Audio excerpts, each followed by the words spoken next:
All right, Let's do it. let's do it. Welcome back to the Pilates Exchange. I'm your host, Hannah Teutcher, and we are with. Hello, my name is Christian. Again here, the second or the third time. Welcome back.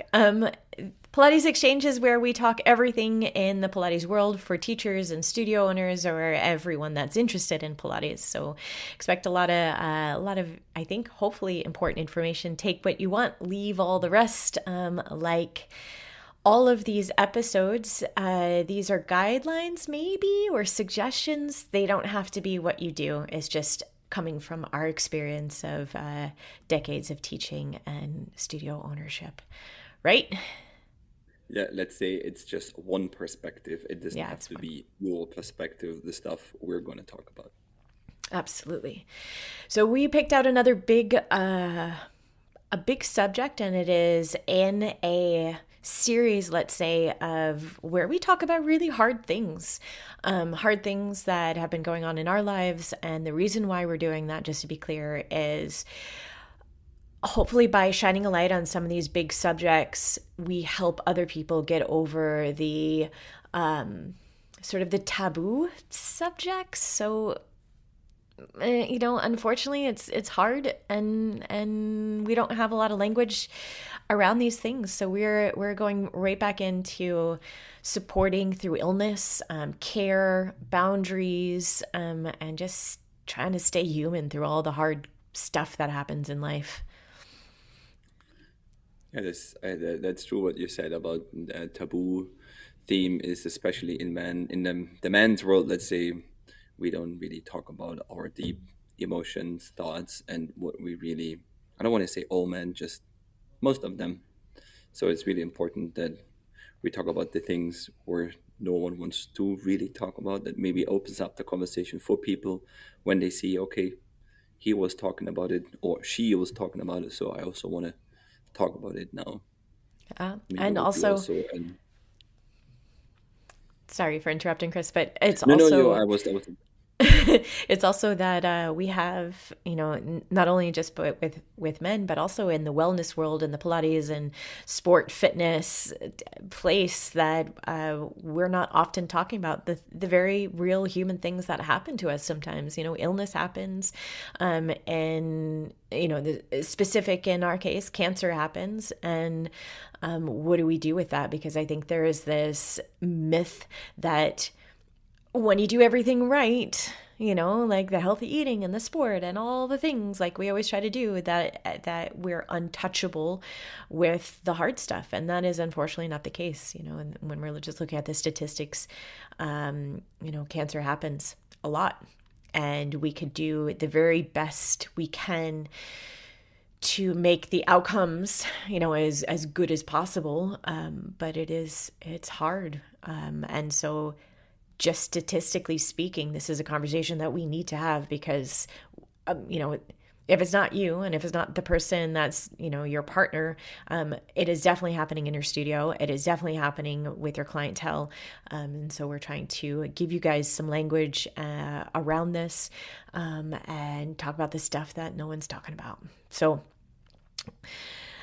before we begin, I would just want to really say very clearly, it's not about us giving you all the solutions. It's not a how-to. It's not an advice. It's not a blueprint, because every person's journey is going to look completely different.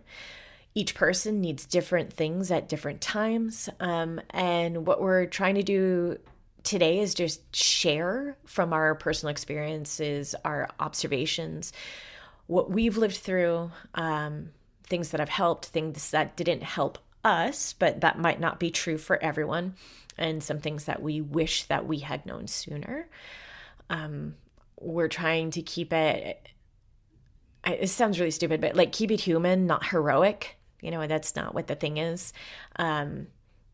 So again, just as you listen, take what resonates, leave all the rest. If you don't agree with it, that's absolutely fine. Chris, does that sound right?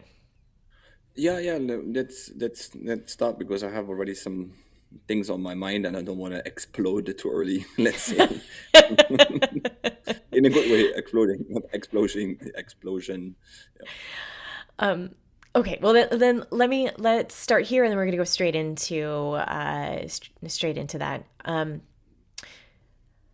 When something like cancer, and it doesn't need to be cancer, but when something happens and it enters in your life, it doesn't stay contained. It ripples everywhere, into relationships, into the families, into, like I said before, the studio, your business, your communities. And it really changes how you show up. It changes the capacity that you have and what you can realistically hold in just in one single day. And like I said before, the reason why we're talking about it is in the wellness world, we do not talk about it enough, and how to do this responsibly, especially when you're teaching, you're running a business, you're running a studio, and you're still showing up for others. So that is definitely part of what we're going to show up and talk about today. So maybe let's start with Chris. I know you got a lot of things you would like to talk about, but maybe we can start with I know you're brimming. What would you like to get off your chest right now? Or do you want me to lead with a Maybe, question? yeah, maybe let's call it like that. Let's dissect it a little bit in a way. I Okay. mean, the first thing we're like, when I was thinking about it is when you get a diagnosis like that, most of the people, or in my case, I didn't really feel like that. You feel like you're a failure, and you feel like that it's like what I didn't do it. You know, it's not that if I, for example, I'm gonna catch it from the back.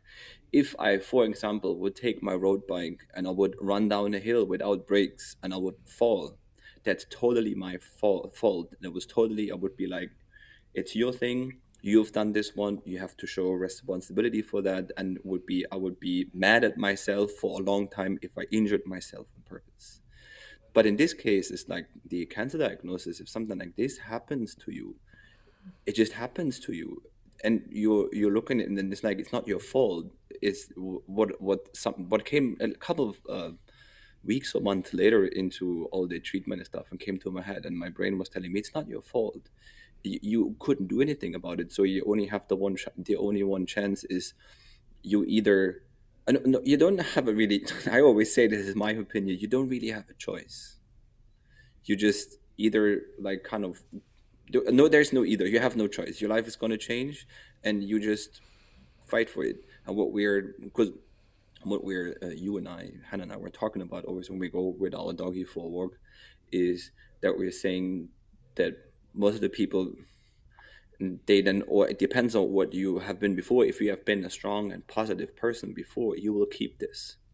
But if you, for example, maybe confidence or a physical activity was not your best ability, you maybe then going to go this route unconsciously in this case. But I want to go back to feeling like a failure.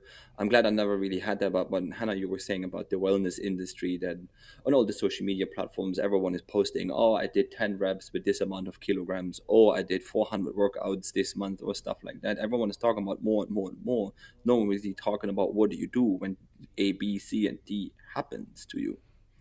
So I find this conversation, what we're going to have, or what we have right now, really important and interesting to shine light on something where no one is really talking about, or no one Yeah. wants to talk about it, because like also with the with coming out with the story before, is like I think I've never been that vulnerable before, like in front of the camera. And I mean, it just happened. I didn't plan it. It was just the way it was.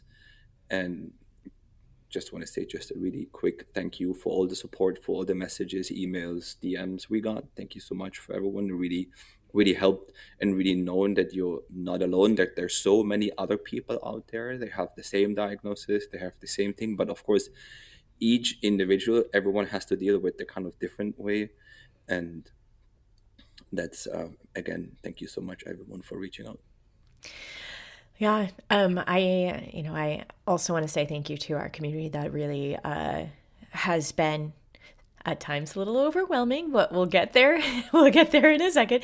But just to have the support of everyone and know that it's there is really, yeah, it feels like a safety net, and for that I am very, very grateful.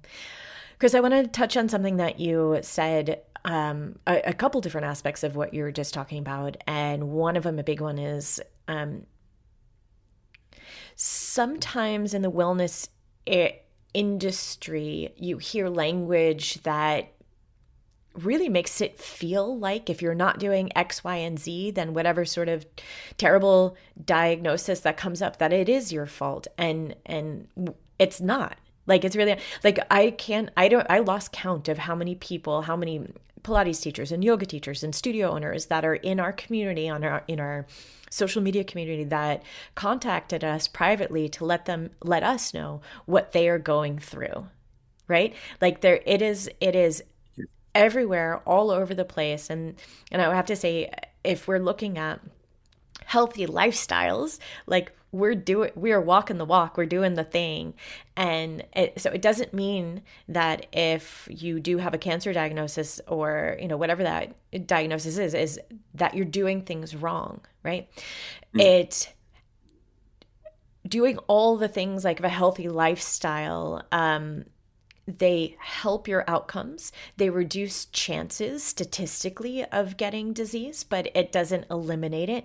And what it does, at least what I feel in your case, Chris, is that it has helped your mental resilience in a different way. Like you have already been practicing hard things your entire life, from the dance career to how you approach your workouts to all of those things. And I think practicing, we'll talk about this a little bit later in the episode, but having an opportunity to practice that is really important, because it shows you, yes, it is hard, and it is like harder than you could possibly imagine, but if you did those other hard things in the past, you know that you could do the next thing and overcome it. Does that feel true to you?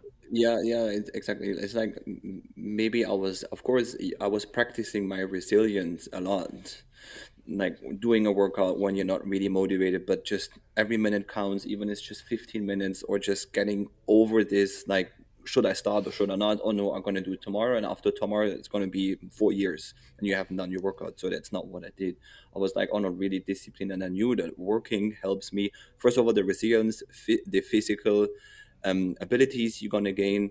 And there was like, I don't know, I saw that probably I said in the podcast before, there was sometimes in life you have to fight in order to hold your position.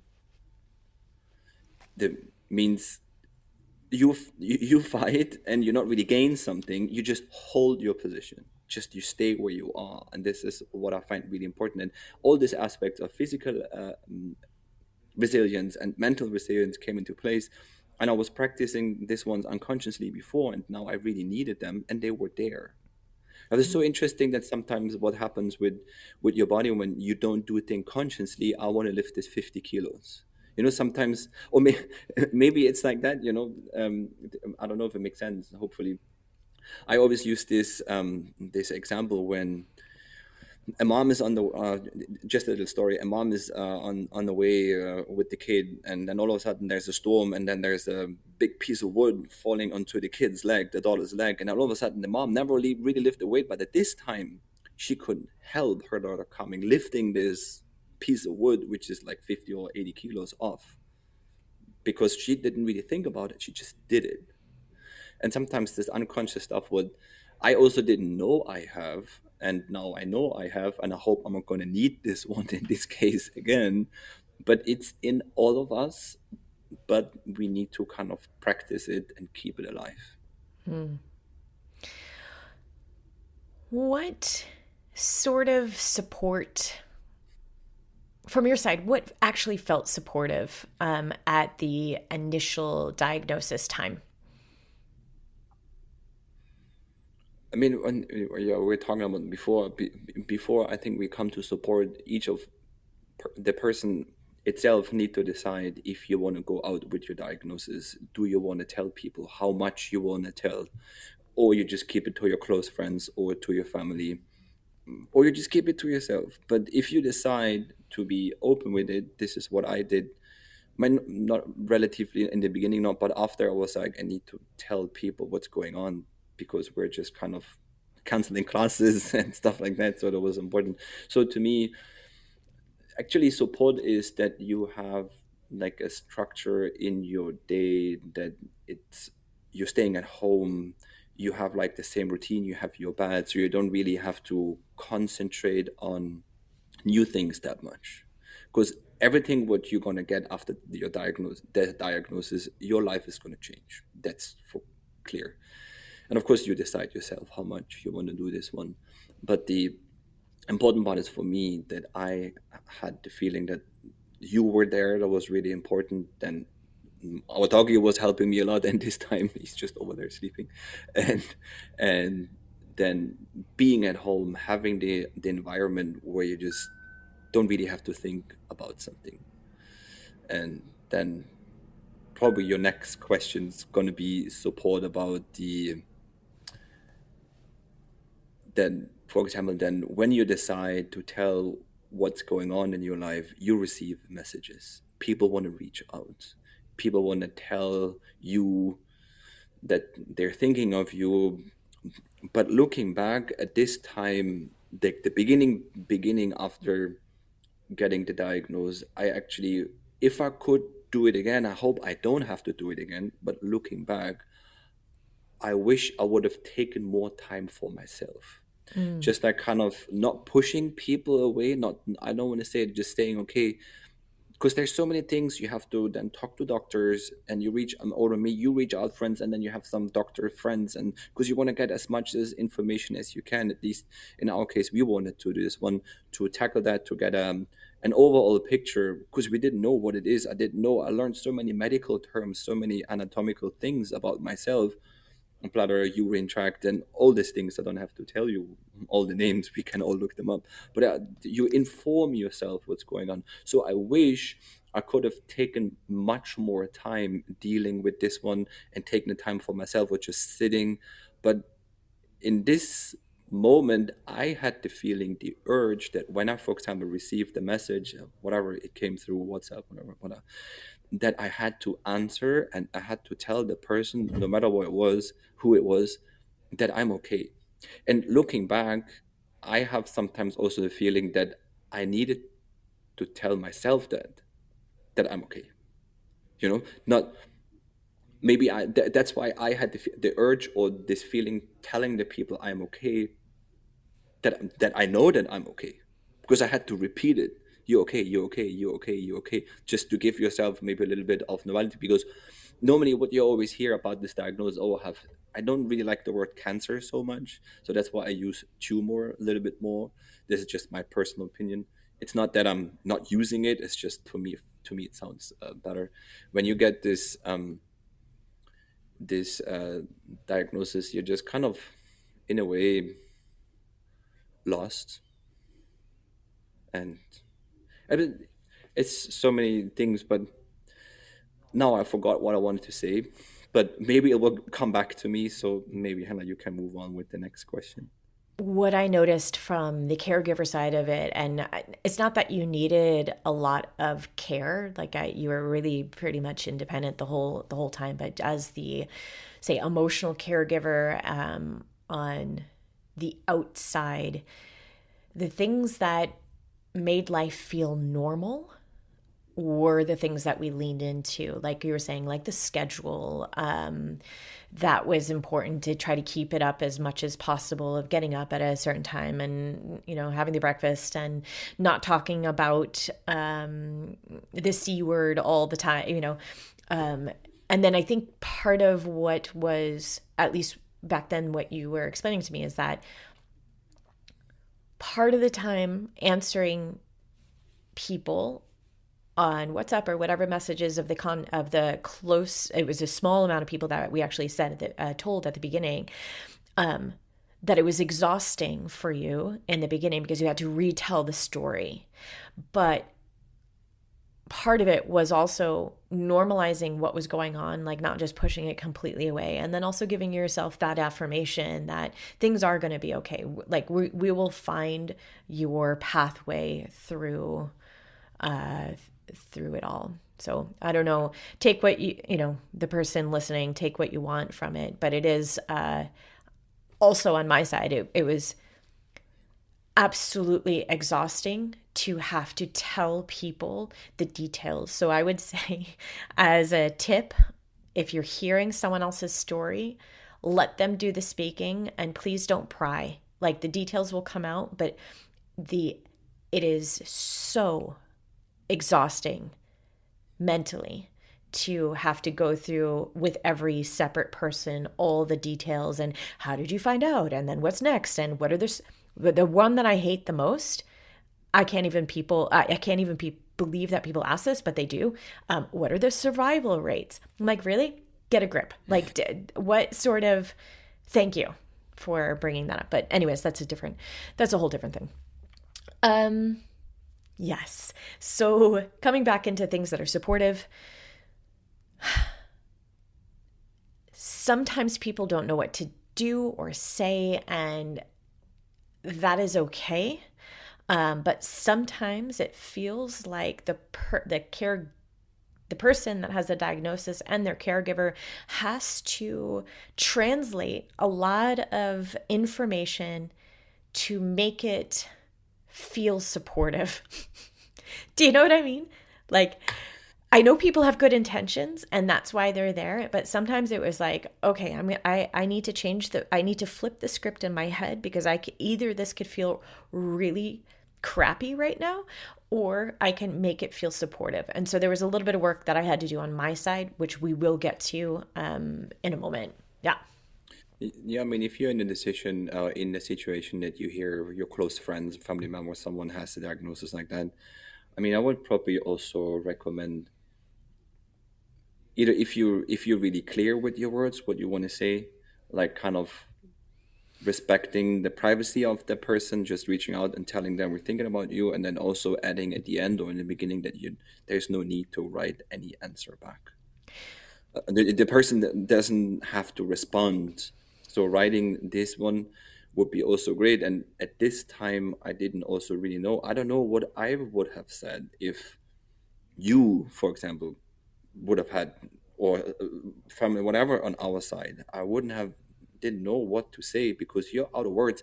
And in this case, if you're really out of words and you don't know what to say, don't say it or just send a card if you have the address. Just I'm thinking about you, that's it. You just write a card and the person doesn't have to write a card back, you know? Yeah. In I this think it case, I think Chris, you are absolutely right. I have to um I just want to like we're not going to use their last names, but I'm just going to name a couple of names here that were incredibly supportive, and just for that reason, like Karina, Joe, and Colleen are people that from the very beginning offered support by saying, "Hey, here's a message. I'm thinking about you. Do not respond to this. I just want you to know, like, here's a picture of my dog playing. Here's a picture of my little daughter playing, or whatever it was. It was offering these glimpses of humanity outside the darkness of what that diagnosis is, without any expectations that I needed to respond at any point. And there are other people that did a really good job of that, but that would be something that I can offer. uh, um, how this shows up within the studio, we will get to it in a moment, because I know this is for Pilates teachers and studio owners, but we need the human side first because it's not all business, it affects all of us. But that was really, really supportive. And even the people that said, hey, look, I don't have words, I have no idea, I can't even imagine what you need help with right now. I just want you to know that I'm thinking about you, and not prying for details, not doing anything. And somehow that was also a way of supporting when the people were maybe not so close in our inner circle, but they're there and they're orbiting around us, and they just wanted us to know that they're in that infrastructure. So that was super. yeah. For example, also then the person in this case, they also sometimes people are so overwhelmed when they get the diagnosis and they think, oh, look at this, he's healthy, he was working out, and they feel kind of lost. And sometimes this this lostness, is that a word? I don't know. I just made it up, doesn't matter, you know what I mean. It brings them up into doing more, writing more message, reading more out, because they feel lost, so they have to kind of compensate that. Yeah. And then the other thing what I wanted to say is also that some people that didn't reach out to me, they reach out to you. So then sometimes it means that the caretaker is dealing already with this kind of staying positive, being present, and keeping everything normal, and then has to deal with the other messages on top. Which again, I'm not complaining about the support messages and things we got, but in this case, it's an extraordinary, life-threatening message diagnosis you got. So then your reaction sometimes is a little bit different. So Yeah. Yeah. no, I wanted to just add that to the mix. I'm going to circle back there in a moment about being a caregiver. Um, because I think that is a really important part to it. I'm just going to go though and concentrate a little bit more on what our audience, I'm making the assumption that most of our audience, from what we know, they're teachers and they're studio owners. And of course there's some other people that just love us, and thank you for listening if you're not in there. And hopefully that you're also able to get something out of this. But what I specifically want to concentrate on right now is, for the teaching side of it, working with people that are dealing with cancer or chronic illness. And we in the studio, because we have worked with a lot of different clientele and a lot of different people over the years.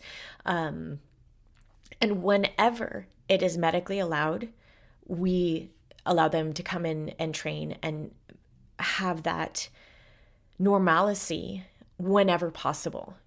So if the doctor says yes, then they're in the studio. And what's important for us is that we don't turn sessions into like the hospital room or physical therapy spaces, because we're not physical therapists and we're not doctors and we're not all those things. And having a space where people feel whole and feel like that 1 hour is normal. So really we treat people as whole humans, and they just happen to be navigating something hard in that time, because normalcy, like I said, normalcy matters. And I think a big part of that is letting the clients lead how things are. So like in a private session, sometimes they're going to want to talk about stuff. Sometimes they're not going to want to. Some days they're going to want silence. Some days they're going to want distraction. And we never assume that we know what they're going to need emotionally in that time. And sometimes it's a group class, and we are, just holding space for them to do what they need. And that concept of like holding space has a little bit more, let's say, in the yoga side of wellness, that's a term that we use a little bit more often, like holding space. So like, for example, if someone is in my yoga class and they decide, hey, I'm out, like I'm going to go child's pose and then lie back down, and that's the end, we hold space for them to let them have the experience that they need in that class. Having that in the Pilates world is not that often, but it is something that we specifically do that within my studio and within the classes, that if someone comes into class and they're dealing with whatever they need and whatever they are, whether I know about it or not, if that person needs to lie down and not finish the class or just not do the exercise for whatever reason, we quote unquote hold space for them, because they get to direct the experience that they need to have in that moment. And I think that's really important. So in the end, you're saying less is more in this Well, case. well, I don't know, like more like as the teacher, we can't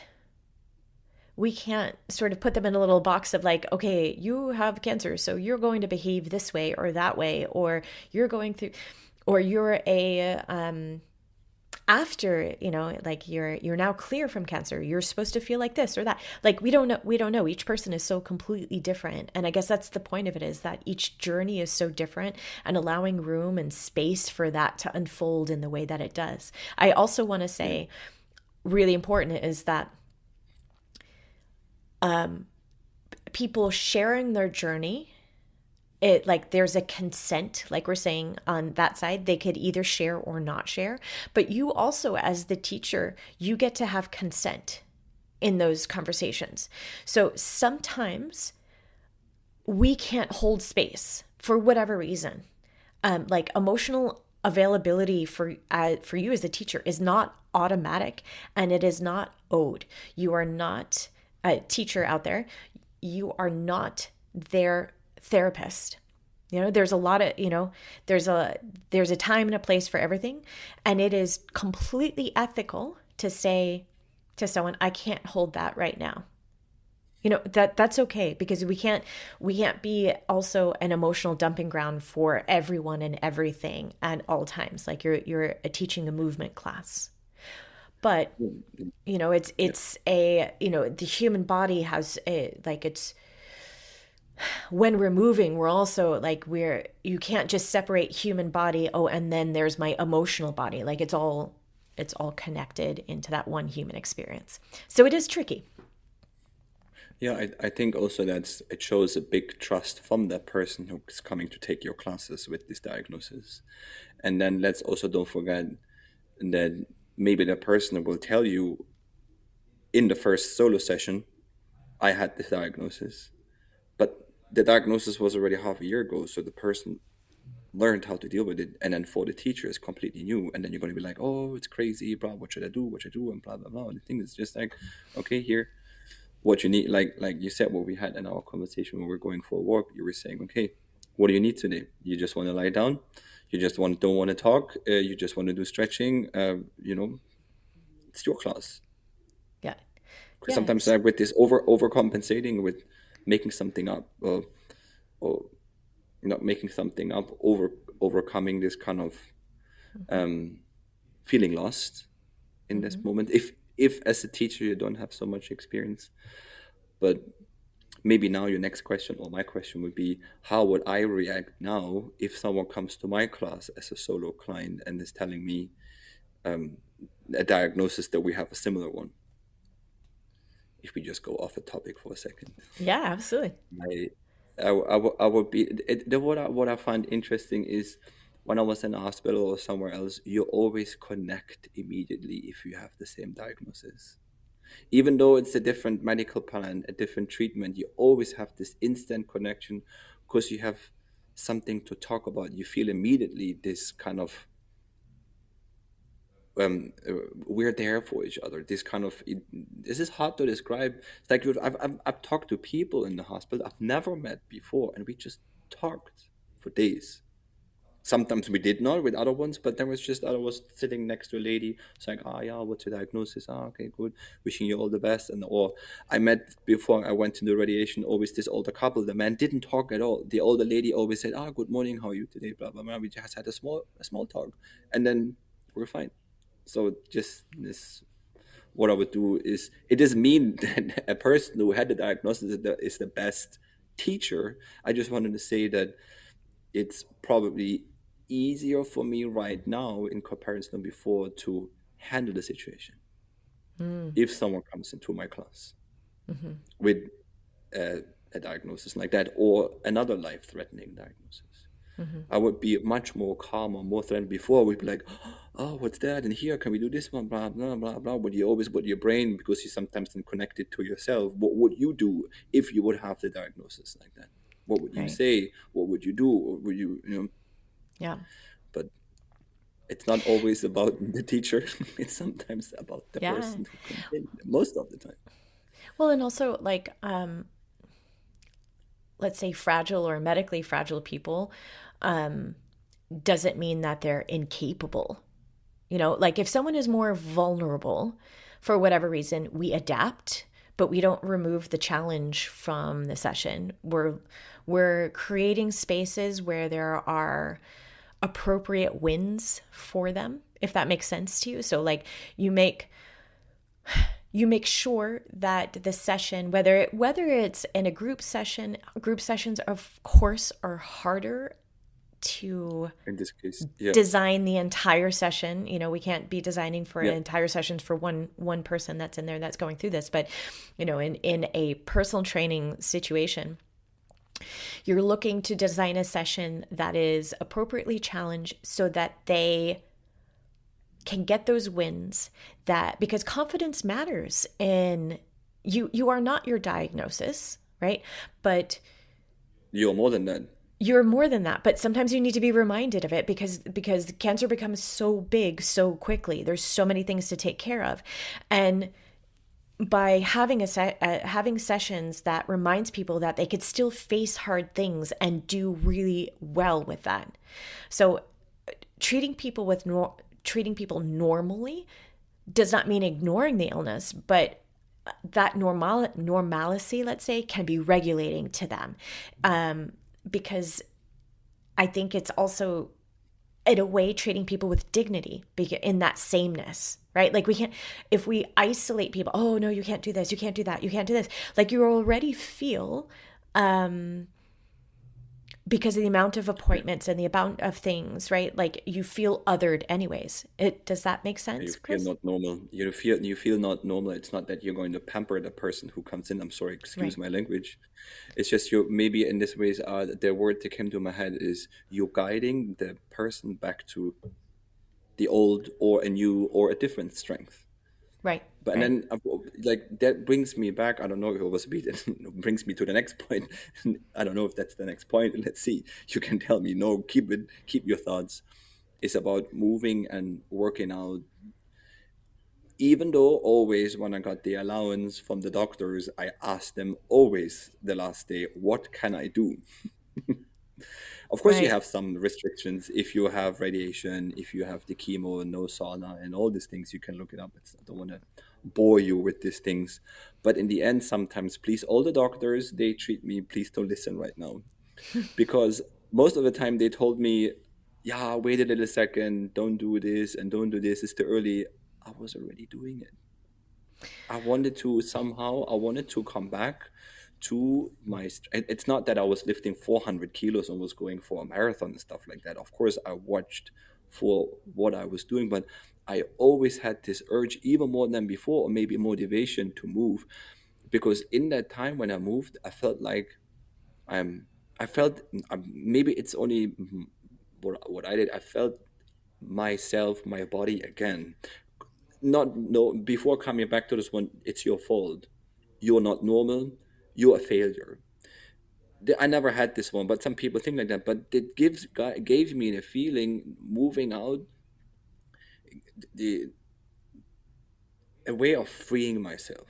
Like sometimes you had anger, sometimes you were frustrated or maybe slightly aggressive. Now you can see I'm putting my fingers like that, making a fist. Look, that and this anger, I don't want to say that you push as much as you can, but you can put this anger, the emotions you have, into the workout to move. Of course, Yeah. it was a gentle workout. It was not a heavy one, high impact, high intensity interval training or lifting what I said 400 kilograms or something. But I had this feeling, sometimes these aggressions, maybe let's call it emotions. The emotions I could deal with the most with movement. Maybe that also comes from my dancing background that you also kind of learned dealing with movement. We never really compensated with words, or was most like movement. Of course, when we stopped dancing, quit our career, it was more words now. Let's say we got a little bit mature in this way because you cannot dance and or move the entire time without saying anything. I don't want to say that dancing is immature. That this one was kind of a way of freeing myself, of knowing that I'm capable, of knowing that I'm strong, of knowing that I can do these things. And on the other side, and you need to get back onto your feet because life was beating you down a little bit in that way, if I can see it like that. And I'm coming back to the one before that I'll try to hold my position with movement, with a workout. And So I was just sometimes, sorry, I'm done. A little bit what you're saying is that you are processing your emotions through the movement. That's one thing. You're learning to trust your body again, when it might, maybe the feeling was that it deceived you a bit, so learning a new type of trust that's there. Another thing that we went through quite a lot is, the doctors would be like, all right, you gotta mellow out a little bit, and you didn't, but as the caregiver part of it, I had to trust that that was what you needed. Whether it was a workout, Yeah, we did some you really never, you long. never told me. You never I told never me told don't you breathe. no, no, No, because never. I trust that You were just like, you. okay. All right, Sorry. my feeling was like, all right, all right, we're gonna take a 3 hour hike through up and down. Okay, we're gonna do that. Poor doggy was hiking, like crazy with us, but I trusted that you knew what your body needed, not just your body, you knew what your brain needed, and then I would be there if something were to go awry. Like that Yes. was it. It took you a while to learn to balance rest and work, but that's a process, and I don't think we would have gotten any further if I had said, doctor said this, so you can't go work out now. Like I don't think in our relationship it would have been good. And also when I'm looking as a teacher, like I don't think, I've had actually quite a few people that have been through cancer, and I don't think that limiting them by, oh, you could only do this right now, would have been an effective use of our time. This is not to say that every person is the same, and there's different diagnoses that need different things. There's breast cancer survivors that need something different for, like, it's just a big, big world that's in there. So I'm not saying that every person needs to be, pushed until the end. Absolutely not. And you need to be following what the person needs, and then also following the medical clearance. But what I am saying is that you were capable of quite a lot more than what the picture of, the old picture of what we had, what chemo looks like and what radiation looks like. So, yeah, I think there's a lot of room for interpretation in there. Yes. I mean, what I wanted to say on top of that is that, of course, I'm not, let's say, a normal person because I started to feel move my body when I was 10 years old. Maybe I never really learned how to pause myself, how to give myself a pause, how to regulate, knowing when it's time to push, when it's time to not, because we always, if you're doing professional sports for a long time, there's only one way. Either you're going to push or you're going to push. Otherwise, someone else is going to take over your spot.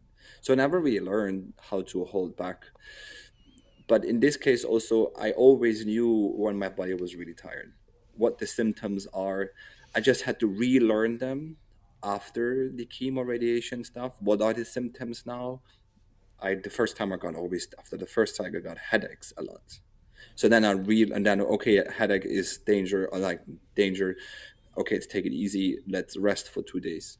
The second time I was not a headache. I got a headache and fever was the one before. Yeah, and the second one I got nauseous the entire a lot, and I was always then my symptoms. I never had the fever and stuff from the first time again, just the second.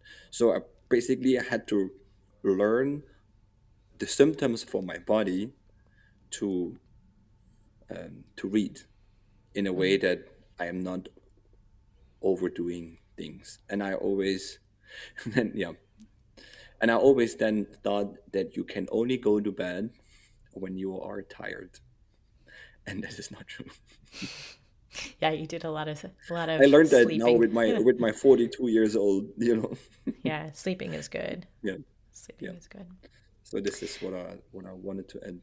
Yeah, and the other thing what I also wanted to say is what you were saying before about that we have this picture in our head from all these movies that when you see cancer people that they are gray hair, no hair, lying down sleeping the entire time. That's not true. You Well, it don't know wasn't if you true. see someone. In It my wasn't case. It wasn't true in your case. Yeah. We have Like, had a lot of people yes. that deal with a lot of different things, but what is true is that there's that medical, the science has evolved so much, and there's a lot of different ways of treating cancer. There's a lot of different treatments that are available right now, and anyone that's has a diagnosis, or listening to this because they're dealing with a diagnosis, or maybe you're a caregiver, that each person's journey is different, and the picture, like Chris was saying, the picture that was there and really promoted by movies might not necessarily be the what it happens to your loved one or yourself, right? Yep. Yeah. That's true. I was like lucky that I was not tired the entire time. Yeah, you did It sleep a was lot just though. me. Yeah, more than usual because I finally had the time to sleep. Yeah, right. Yeah. Let's talk about the behind the scenes of running your Pilates business. So, if managing your business feels like a balancing act, it's time to check out our sponsor, the sponsor of this entire season, Offering Tree. That's an all in one business platform, and it handles website building, booking, client management, and marketing workflows to help you retain more clients. Book a demo or try it free today using the link in the show notes. We'll put it everywhere, and just see how it can transform your studio operations. The studio plans start from $100 a month and include an exclusive support, a studio support, ownership community, plus bi-monthly business coaching calls, which are amazing. Offering Tree isn't just software, they're your business partner. So there's a trial link, offeringtree.com/Pilates Exchange. And I will put all that stuff in the show notes. I'd like to move the conversation to caregiving, because the caregiver side of things is a very under talked about part of what this journey looks like. And it's harder than what people think. Because I think the caregiving shows up in a lot of different forms, and all of them are valid. Let's start with there. It looks different. If you are teaching classes right now, you have caregivers that are in your classes. There's people holding spaces for their children, their partners, their parents, their siblings. And those caregivers are holding space quietly in those classes, because a lot of the times we feel, I can only speak for myself, but we feel guilty. We're not the main character there, but we hold a lot of this stuff. We hold the fears, we hold the story of what's happening, and we try to protect our loved ones in a different way, right? So, like in my case, I was fielding questions from clients, and like all over the place, people wanting to know what's happening, and like I could barely breathe myself, and still was holding the space for all of these all of these other, I'm a caregiver, not just for you. Not that you were incapable, but a caregiver also in the form of all the clients that I take care of. Anyways, so a different caregiving. Sometimes the sometimes classes or the trainings that we're giving is the only place where they don't have to explain themselves. It's not about supporting caregivers, isn't about like motivation. It's about giving them some place where they can land. Just like what you're saying, movement is a regulation process, right? It helps them regulate down, getting back into their bodies, because we're a lot in our heads that whole time, because it's everything is out of our control. We can't help anything in that situation other than offering support in the ways that we know how, right? And that sucks, especially for the control freaks like me. So there's that part of it. Yeah, unfortunately, I cannot really give any advice in this kind of being the caregiver in this way. Hopefully, I'm not going to be in a situation, but Yeah. if But I'm you in a were, situation, I'm gonna be ready somehow but I think you have been a caregiver for me with the with the hip hip. replacement and a couple hip surgeries and stuff. But um, caregiving looks, yeah, like I said, caregiving looks a lot of different ways for different people in different relationships. Sometimes it's more emotional. Sometimes each. In my case, I think I showed the most. I show my love in trying to keep the space and everything around us as normal as possible, and from shielding you from all the other stuff that happens. And also my caregiving is making sure that our business runs as smoothly as possible without you having to be in there. Like, that's how make sure that that's when you are ready to come back, that it is still running and it's still doing the thing that supports us. And that's the way that I do the my side of the caregiving. And again, each person is going to be different from there. Mhm. Different with that. Yes. Something else I also want to name in this caregiving part of it is that grief doesn't always look like sadness. Because a lot of what I was navigating is not grief in this traditional, like in the traditional sense. It was the uncertainty, the loss of control, the loss of the future of certainty. Because like I am such a, like, we're gonna do this and then that's the next step, and like all of that was taken out, and that was really destabilizing. And I think naming that as that what's what my grief looks like can be really, really relieving. And it shows up in the weirdest of spaces and ways. I'll give one example just for Chris already knows this, but it's funny now, but it wasn't funny right then. Our tax attorney had called. He had a question about something, and he's a great guy. He's super. I tend to get nervous around him anyways, but he called and he just asked me how I was. I had no idea about the situation. And my listeners, I broke down on the telephone, inconsolable crying. Like, the poor guy had no idea. He's a very numbers person. Maybe he's not so. He He's had just no wanted to idea. know how you are. I know he just wanted a receipt or something. I have no idea what he wanted. But it was like no one had asked me how I was during that time. And I think it was the first time that someone had asked me, and I'm like, I'm feeling emotional about it now. I wasn't expecting it. He had no idea what was going on. He had absolutely no context for this. And in that moment, like afterwards, I'm like snot running down my face, and the guy, like, it was so dramatic. And I felt so embarrassed, which I didn't need to be, right? Like, he was the sweetest guy, and and we talked about it afterwards, and he offered the support that I needed, and it's just part of being human. Like, we try to create structures and boundaries, and we're going to get to boundaries here in a second, as best as we can, but sometimes it just knocks us off our feet, sometimes the uncertainty part of it.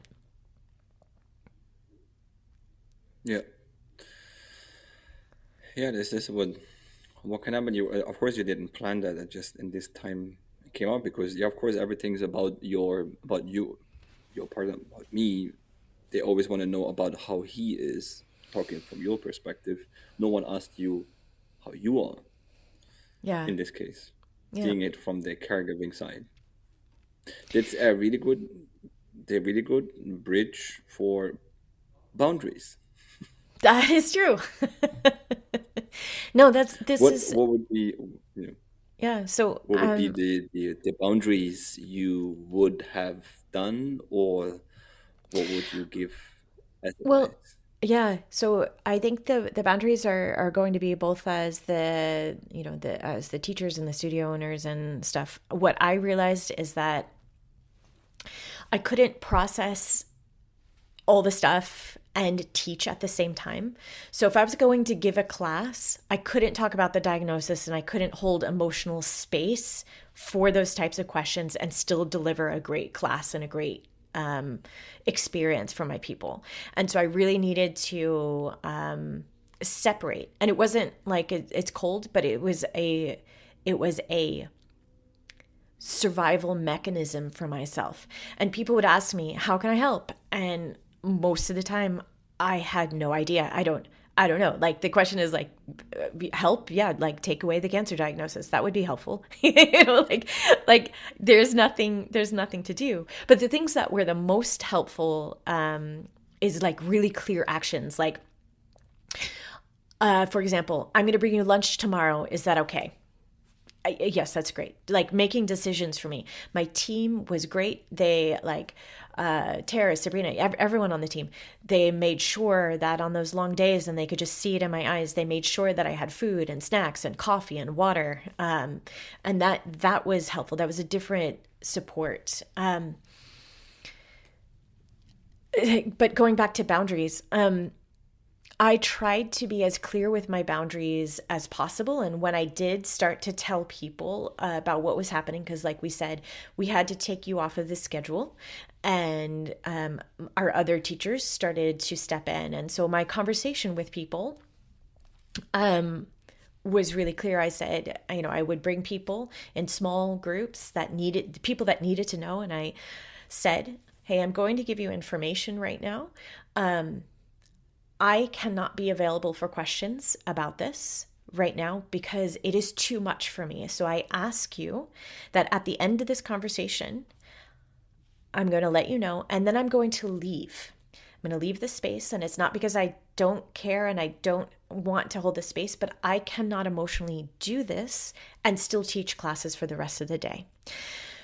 And so I told them the information. I said, this is what's going to happen. These people are going to be teaching your classes. They would ask, can we be of support right now? And I said, the only thing that would help us at this point is you continue to come to classes. You support us as your studio. And that is, and that was the boundaries that I needed to set up.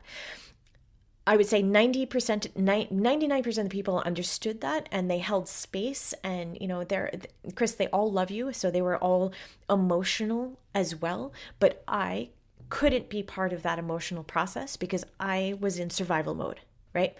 So the team was already set up. They already knew what was happening. That was another part of this story that we need to also talk about, that I talked with everyone on the team. I gave them language on how to, when people are asking questions, what they were allowed to answer, how they were going to answer it. And it gave our team then clarity, and how they can handle it, because it's not just one person that goes out. This is a community of people that are affected by this diagnosis. Like I said before, it's not just one, it's all of us. And so that was helpful for the team to have those words. And going back to my own boundaries, when I think I did that one okay. I think I set up those clear things that we could talk about and not talk about. And if someone started to pry, like ask too many questions, even after my boundaries were set, I had to walk away. And it wasn't rude. I personally feel like it was leadership. I then would let one of our team members know, can you deal with this situation? Because I wasn't able to hold the professionalism and continue the client experience in the way that I wanted to. And that's just the way it was. I believe that was leadership and showing what boundaries are. Some private clients were reassigned so I can, so that Chris can focus on his health and I could focus on my own mental health. And also in there with the private clientele, you have a lot more, say, vulnerability with them. You know them better. But even then, I always said, people would ask, and I said, hey, we get two choices here. Like, we can focus only on you. And that's what you're paying me to do, is focus on your body and your health. Or if we open this conversation up, I cannot do my job to the best of my ability. Totally your choice. It's your hour. I'm here for you. But I can't do both. And I think they most of the people understood that. And it's about protecting, it was about protecting myself. It's protecting also what we've built, like client experience within the studio is incredibly important, that it stays continuous. And if I can't do my job to the best of my ability, then I shouldn't be doing it at that time. And there were cases that I had to reassign people. Yeah. It was like it's also interesting because we never really talked about this side, so that's also new for me hearing that. Oh, yeah. Sorry about that. And so you would recommend then just making them round up for this one, that you recommend, if someone asks you what should I do, you would say, okay, introduce or tell the people in phases. Like first you tell it to your team. Yes. Then after the second step, you would tell it to small groups of clients, and then giving clear instructions, Yes. and knowing for yourself when too much is enough, too much is too much. Then either you take yourself out of the situation, or you take some time off. Yes. Yeah. I think that this is the way that it made sense for me. I do think that there's other ways to do it, but this is the way that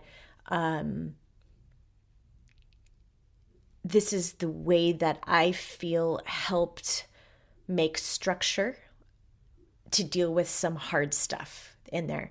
Because, like I Hmm. said, it's an entire community of people that were shocked by the diagnosis, and there's a lot of sadness that's involved there. There's a lot of community that wants to reach out and help, and we have to look at the entire ecosystem of what that studio it is, because it's a family, it's a community, and that structure. And by having, I think, talking to your team of instructors first, it gives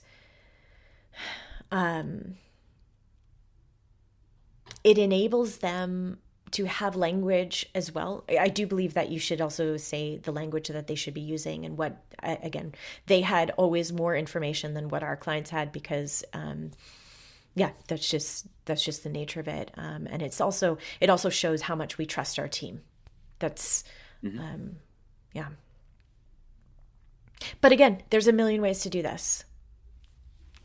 And there's no right Yes. way. But this is the way that helped, I think, us get through it. So I have a couple more little parts that I would just like to touch on before the end of our session. Is that even though I think we did a very good job of I think we did a very good job of doing the best we can, with giving, with boundaries and letting people know what they should know, and making a transition to new teachers, um, and we also asked for privacy. And even when we asked for privacy, some people did share far beyond what we would have liked them to share. And something that we mentioned at the very beginning is that we chose to reframe things, especially that, as of concern and not out of malice. That doesn't mean that we removed our boundaries, but yeah, there's a lot of different situations that we needed to talk through and reframe to make it feel better for us. And just knowing that curiosity can still be invasive, but people are inherently curious, and I do believe it's coming from care, but like concern doesn't override consent. You don't have to, you don't owe anyone your story. You do not owe anyone the details of what's happening in your personal life. You are choosing, and I guess that's what my point is from before. You get to choose what you let people into and what not, because at least when everything else is out of control, that is the one thing that you can control. And that's why when people were sharing outside of those parameters, it felt so invasive. But we do know it was just because people were concerned. Does that make sense, Yeah, Chris? this is part. Then you should also know when you decide to make it official, public in a way that you will also hear the people telling a friend and telling a friend, "Oh, did you know he has cancer?" And it's just that kind of. It would never come to my mind if I get the information from someone to tell it to my neighbor or something. I So know. it's just like, okay, I got the information. And that's it. But this is out of your control, like you said. You kind of control, but don't tell him and don't tell her. You cannot really do that. But Yeah. then also on the other side, if you on the other side is also you can also don't talk about it.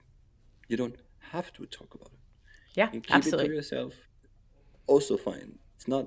We don't want to tell anyone. No, you have to go in public. You have to tell anyone. No.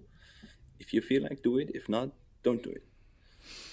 Right. Yeah. No, and I it's ultimately exactly that. It's your story, and you get to control the narrative. You get to control, for us, even though we did, like we said, we did talk to studio members and stuff, but even that, it was a while before we told everyone. It was a while before we told close friends and family members. Even like there was a lot of family members that didn't know for a really long time because It was like 2 to 3 months after the diagnosis.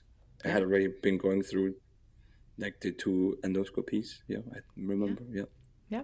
But then also again, then it's also your decision. You choose like the phases you do. If you're gonna tell in the studio or in your private life, it's your fault. And if you don't tell anyone, you don't have to feel bad. You know, it's your story. You share it with whoever you want to, with. Yeah. Within the studio space again, just talking quickly again about ethics, scope, and responsibility. We don't Pilates teachers. We don't treat illness. We have to stay within the scope of our practice. Our job is to support movement, confidence, agency, autonomy, and we cannot replace medical care. That's important to keep it in your mind because that is a powerful place to help people, whether it's the caregiver or it's the person that has the diagnosis. Something I do want to also name that leadership during crisis is a very lonely place to be. You're often the container for a lot of stuff, even when you're breaking internally. Sometimes decision makings are, it's like emotionally compromised. That's why last episode we were talking about having structures there that help alleviate some of that pressure, and so that you make better decisions when it's so emotionally charged. When you're the leader, especially in the studio space, you don't really have space to process, and that processing becomes very public. So if you're feeling any of those things, like you're not alone and you're not failing, reach out. I'd love to talk to you about it. I think for a closing reflection, I would say that support, this is just reiterating a lot of stuff. Support doesn't require access to personal details. Care does not mean availability at all times. And boundaries are what allows care to remain human. It allows you that normalcy in there to go back. If you could go back, do you have anything that you would do differently?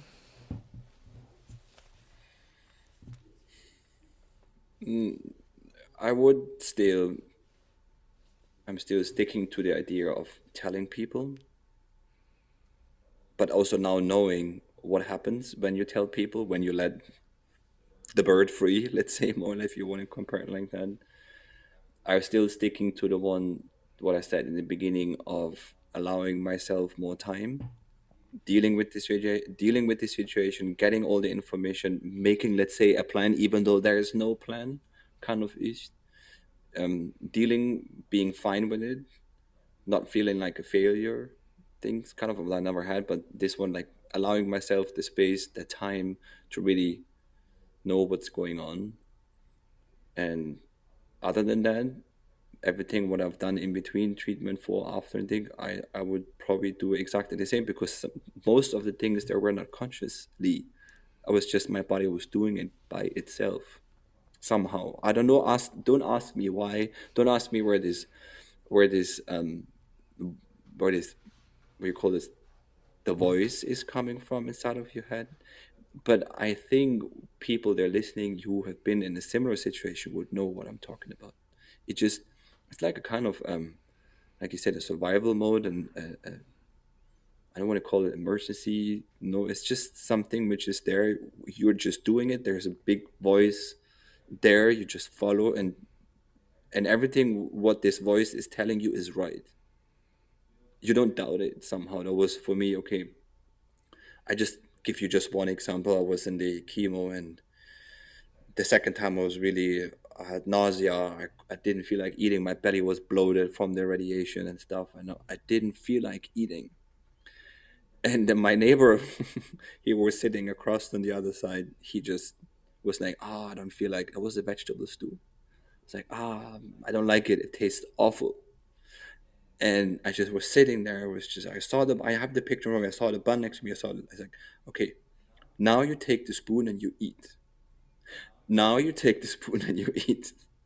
And then I did it and I ate it. And I was like, this overcoming this one, like the voice was telling me you have to eat.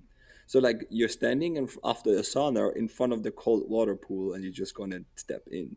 It's the same feeling. So I took the spoon, I ate, and I was like, that's actually really good. And my neighbor on the other side was, he was not in doing chemo or something. He was just there the first day for some things.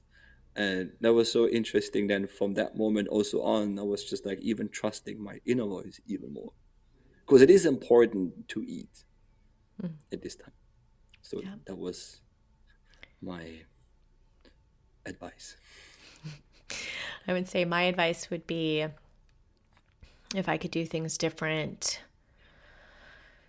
to delegate tasks faster to the support system that's there so that I don't have to take on so much.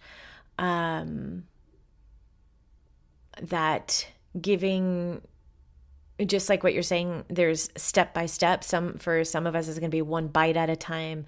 Others, on the other side is just one appointment at a time, or one thing off of the to-do list at a time, and you're looking at a longer journey. So step by step, that list doesn't end, but you cross off what you can. I would say,